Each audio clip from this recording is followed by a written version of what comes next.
U.S. presidential candidates Kamala Harris and Donald Trump have attended a memorial in New York on the 23rd anniversary of the 9/11 attacks. It was a much more somber affair after last night's head-to-head TV debate ahead of the election in November. There were insults and a stream of personal attacks, and they sparred on issues including abortion, foreign policy, and the economy. Both sides claim victory after the 90-minute debate watched by more than 57 million people from Philadelphia. As our North America editor Sarah Smith at a September the 11th memorial service, it was Donald Trump who orchestrated a cordial greeting this morning. Quite a contrast. No Kamala Harris striding across the stage last night to demand a handshake from a reluctant Mr. Trump. See you have fun, thank you. It was contentious and ill-tempered with both candidates in attack mode. Stop with the continuous lying about this stuff. What she says is an absolute lie. Yet again, I said it at the beginning of this debate, you're going to hear a bunch of lies coming from this fell. Excuse me, I have to respond. Another lie. This former prosecutor had come prepared to push his buttons. People start leaving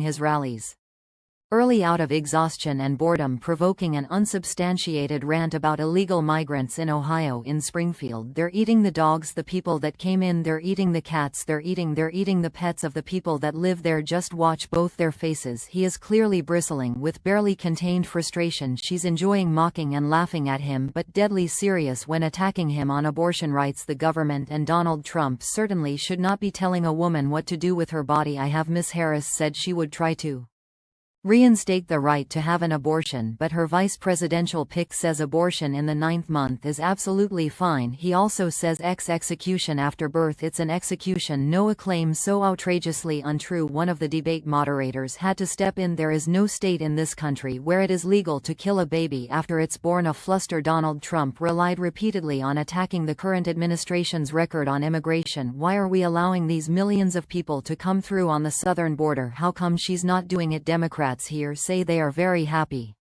with how Kamala Harris managed to keep Donald Trump on the defensive, going after him hard, getting under his skin, and leaving him looking angry and rattled. So flustered he made an unexpected personal appearance to try and spin his own verdict. I say the truth. If I lose votes or gain votes, I don't care, but this was my best debate. I thought it was very good. I thought she was very weak on foreign policy. She was very weak on the border. At the same time, a confident Harris campaign immediately suggested a second debate next month. She wants it because she lost. Do you have an answer?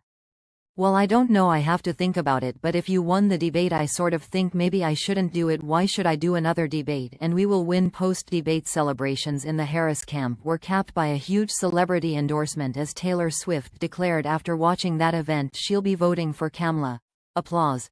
Harris. Sarah Smith, BBC News, Philadelphia. Well, as you saw, there were plenty of claims and counter-claims. Our analysis editor Rosak Kins was watching the debate from Washington and has been fact-checking some of them. Donald Trump says the TV debate was rigged. His supporters are saying it was 3-1 because the two moderators fact-checked him more than Kamala Harris, but he said much more that wasn't true. Immigrants in the city of Springfield, Ohio are eating the dogs, eating the cats, they're eating the pets of the people that live there. The moderators highlighted that ABC had contacted a city official who had debunked this claim, and BBC verifier has also been told there's no credible reports or specific claims of pets being harmed, injured, or abused by individuals within the immigrant community. In total, Trump was fact-checked or clarified 5 times. Kamala Harris not once, despite making such claims as Donald Trump left us the worst unemployment since the Great Depression. That's not true. In 2021, when Donald Trump left office, unemployment was at 6.4%. In 2009, it was 10%. On abortion, Harris said if Donald Trump were to be re-elected, he will sign a national abortion ban. That's misleading. Donald Trump says he'll leave the states to decide their positions, and if these statements went unchecked, so did many others by Donald Trump on immigration. He claimed we have millions of people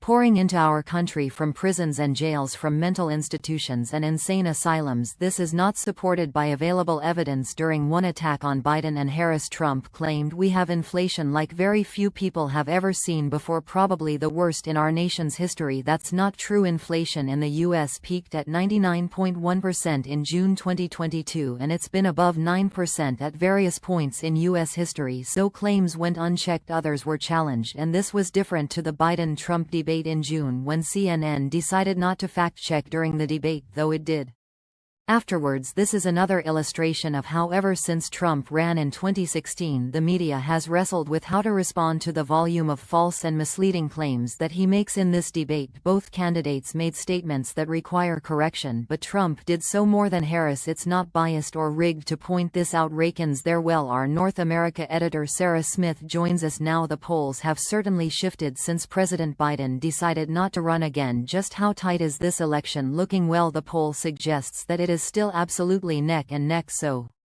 although C.A. Harris today is feeling confident after putting in a strong performance, that does not mean she is assured a victory in November, because consider this: there are only 8 weeks to go until the election, but it was just 8 weeks ago that the last presidential election saw Joe Biden's candidacy destroyed. Clearly a lot can happen in that short period of time. Last night did give voters a chance to see both of these candidates head-to-head for the first time. They could compare temperament and demeanor, but they were a bit short-changed on policy detail, and as we keep saying, because it's true, this election will be decided by very slim majorities in just a very small number of those key swing states.